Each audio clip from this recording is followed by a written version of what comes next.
ನಮಸ್ಕಾರ ಬಂಧುಗಳೇ, ನಾನು ನಿಮ್ಮ ಮೂಡ್ನಾಕುಡಿ ಶಿವರಾಜ್. ಬಂಧುಗಳೇ, ಇಂದು ಪ್ರತಿಯೊಂದು ಊರಿನಲ್ಲೂ, ಪ್ರತಿಯೊಂದು ವಾರ್ಡ್ನಲ್ಲೂ, ಪ್ರತಿಯೊಂದು ನಗರ ಪ್ರದೇಶಗಳಲ್ಲೂ ಸಹ, ಅದರಲ್ಲೂ ವಿಶೇಷವಾಗಿ ಗ್ರಾಮೀಣ ಪ್ರದೇಶದಲ್ಲಿ ಕೆಲವರು ಬಿಜೆಪಿಗೆ ಮತ ನೀಡಬೇಕೆಂಬ ಮನಸ್ಸಿದ್ದರು, ಮೋದಿಜಿಗೆ ಮತ ನೀಡಬೇಕೆಂಬ ಮನಸ್ಸಿದ್ದರೂ ಸಹ ಬಿಜೆಪಿಯಲ್ಲಿ ಯಾರೋ ನನಗಾಗದ ವ್ಯಕ್ತಿ ಇರೋದ್ರಿಂದ ಅವನ ವಿರುದ್ಧವಾಗಿ ಮತ ಚಲಾಯಿಸಬೇಕು, ನನಗೂ ಅವನಿಗೂ ದ್ವೇಷ ಇದೆ ಅಥವಾ ಅವನಿಗೂ ನನಗೂ ಏನೋ ಒಂದು ಇದಿದೆ, ಆಗೋದಿಲ್ಲ, ಆ ಉದ್ದೇಶಕ್ಕೆ ನಾನು ಅವನ ವಿರುದ್ಧವಾಗಿ, ಆ ಪಕ್ಷದ ವಿರುದ್ಧವಾಗಿ, ಅವನ ಪಕ್ಷದ ವಿರುದ್ಧವಾಗಿ ನಾವು ಮತ ಚಲಾಯಿಸ್ತೇವೆ ಅಂತ ಹಲವಾರು ಜನ ಮಾತಾಡ್ಕೊಳ್ತಾ ಇದ್ದಾರೆ.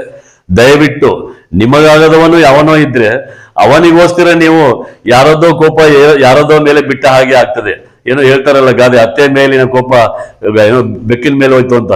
ಹಾಗೆ ನಿಮಗಾಗದವನು ಯಾರೋ ಒಬ್ಬ ಇಬ್ರು ಇದ್ರೆ ಬಿಜೆಪಿನಲ್ಲಿ, ಅವನ ಮುಖ ನೋಡ್ಕೊಂಡು ಅವನಿಗೋಸ್ಕರ ನೀವು ಅವನನ್ನು ವಿರೋಧಿಸುವವರು, ಅವನಿಂದಾಗಿ ನೀವು ದಯವಿಟ್ಟು ಮೋದಿಗೆ ಮೋಸ ಮಾಡಬೇಡಿ. ಇದು ದೇಶದ ಪ್ರಶ್ನೆ.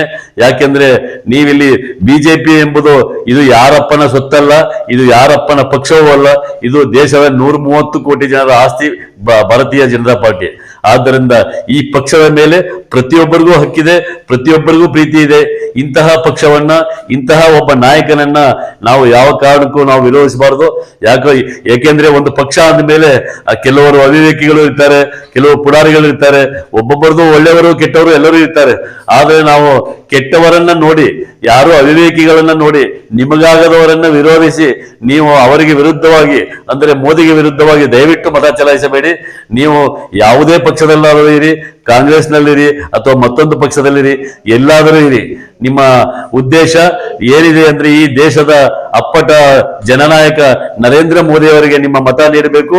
ನೀವು ಯಾರೋ ಸ್ಥಳೀಯವಾದ ಒಬ್ಬ ಯುವಕನೋ ಮುಖಂಡನೋ ಯಾರೋ ಒಬ್ಬನ ವಿರೋಧಕ್ಕಾಗಿ ನೀವು ಅವನನ್ನ ವಿರೋಧ ಮಾಡಿಕೊಂಡು ಮೋದಿಗೆ ಮೋಸ ಮಾಡೋದು ಸೂಕ್ತವಲ್ಲ. ಆದ್ದರಿಂದ ನೀವು ಯಾವ ಪಕ್ಷದಲ್ಲಾದರೂ ಇರಿ, ನೀವು ಎಲ್ಲಾದರೂ ಇರಿ, ದಯವಿಟ್ಟು ನರೇಂದ್ರ ಮೋದಿ ಅವರನ್ನ ಬೆಂಬಲಿಸಿ ಈ ದೇಶ ಕಟ್ಟೋಣ. ಈ ದೇಶವನ್ನ ಕಟ್ಟಲಿಕ್ಕೆ ಹಗಲಿರುಳು ಶ್ರಮಿಸ್ತಕ್ಕಂತಹ ನರೇಂದ್ರ ಮೋದಿಜಿ ಅವರನ್ನ ನಾವು ಬೆಂಬಲಿಸೋಣ. ನಮ್ಮ ಸ್ಥಳೀಯವಾಗಿ ಯಾವುದೋ ವಿರೋಧ ಟಿಪ್ಪಣಿಗಳಿಗೋಸ್ಕರ ನಾವು ನರೇಂದ್ರ ಮೋದಿ ಅವರಿಗೆ ನಾವು ಮತ ನೀಡದೇ ಇರೋದು ನಿಜವಾಗಲೂ ಅಕ್ಷಮ್ಯ ಅಪರಾಧ. ಇಂತಹ ಒಬ್ಬ ದೇಶ ಪ್ರೇಮಿಗಳಾದ ನಾವುಗಳು ಸಹ ನರೇಂದ್ರ ಮೋದಿ ಅವರಿಗೆ ಮೋಸ ಮಾಡುವುದು ಸರಿಯಲ್ಲ.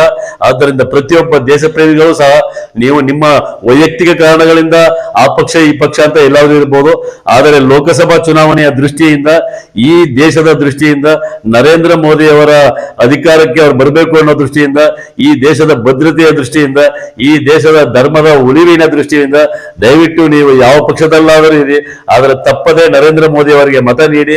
ನಿಮ್ಮ ಸ್ಥಳೀಯ ಕಾರಣಗಳಿಗೆ, ವೈಯಕ್ತಿಕ ಕಾರಣಗಳಿಂದಾಗಿ ನೀವು ದಯವಿಟ್ಟು ನರೇಂದ್ರ ಮೋದಿ ಅವರಿಗೆ ನೀವು ಮತ ಚಲಾಯಿಸದೆ ನೀವು ಮೋದಿ ಅವರಿಗೆ ಮೋಸ ಮಾಡೋದು ಸೂಕ್ತವಲ್ಲ. ದಯವಿಟ್ಟು ಈ ಮೂಲಕ ಎಲ್ಲಾ ಬಂಧುಗಳಲ್ಲೂ ಕೇಳ್ಕೊಳ್ತಾ ಇದ್ದೀನಿ, ನೀವು ಯಾವ ಪಕ್ಷದಲ್ಲಾದರೂ ಇರಿ, ಎಲ್ಲಾದರೂ ಇರಿ, ನಿಮ್ಮ ಮತ ಬಿಜೆಪಿಗಿರಲಿ, ನರೇಂದ್ರ ಮೋದಿ ಅವರಿಗಿರಲಿ, ಕಟ್ಟೋಣ ಸುಭದ್ರ ಭಾರತವನ್ನ ಅಂತ ಹೇಳ್ತಾ ಈ ಮೂಲಕ ತಮ್ಮಲ್ಲಿ ಕಳಕಳಿಯ ಮನವಿಯನ್ನ ಮಾಡ್ತಾ ತಮಗೆಲ್ಲರಿಗೂ ಧನ್ಯವಾದಗಳನ್ನು ತಿಳಿಸ್ತಾ ಇದ್ದೀನಿ. ಜೈ ಹಿಂದ್.